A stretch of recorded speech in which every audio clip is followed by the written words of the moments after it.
nnyo Kitalo ddala amawulire ge tuleese ganna ku nnyonyi ddala nkwaniza nnyo wano ku SMX Media nange SMX wano ntula ne updates buli lunaku buli saa story wejira wetugikolera ekisinga okubeera ekikulu nti story zaffe tuzikonvatinga ne zibeera nga ziwewuka datawo aleme kubeera nga agenda mungi kankusaba subscribing onyigene ku notification bell tojja kubeera nga missing updates naddala nga zino still wano ku SMX Media tutambula ne bannaffe abasumulula Labo Products bo bakugamba nti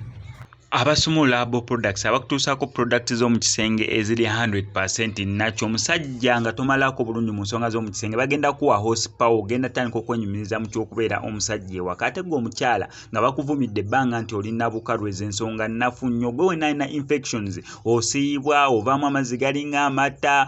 wetakulatakula infection eya buli kika yonna yonna bagenda sobola bulungi nnyo okubeera nga bagikujjanjaba wano okusumulula Labo Products bakoleko ku enamba y'essimu bajja sobola n'okukola delivery wonna wonoobeera oli ku kasente akasaamusaamu bakubireko kati osobola okubeera ng'okola si mu kiseera kinene wenkoledde story eno ng'amawulire gatandise okubeera nga saturatinga ku social media platforms ez'enjawulo nga ziraga nti omuwala eyalabikirako mu video ya Bobi Wine eya Kigwa Leero nga featuringa Nubian bombi babiri bagirimu mbu afudde omuwala ono yakolanga vixen mu eyo video neera paati za Nubian omuwala gwe yalinga naye yagambibwa okubeera nga afudde kimuse ne details ezisingako ze tuli mu kubeera nga tuyagala okubeera nga tukuleetera wano ku SMX Media ensonga eri ekungambisiza nti subscribing just in case tufunye details ezisukkawo ku zino eno ze twakabeera nga tufunawo tujja beera nga tusobola okuzikuwa naye nga amawulire gannaku nnyo nnyini ddala nti omuwala ono amanyikiddwako erya Hidaya Mash nera nga ge mannya gakozesa ku social media platforms ez'enjawulo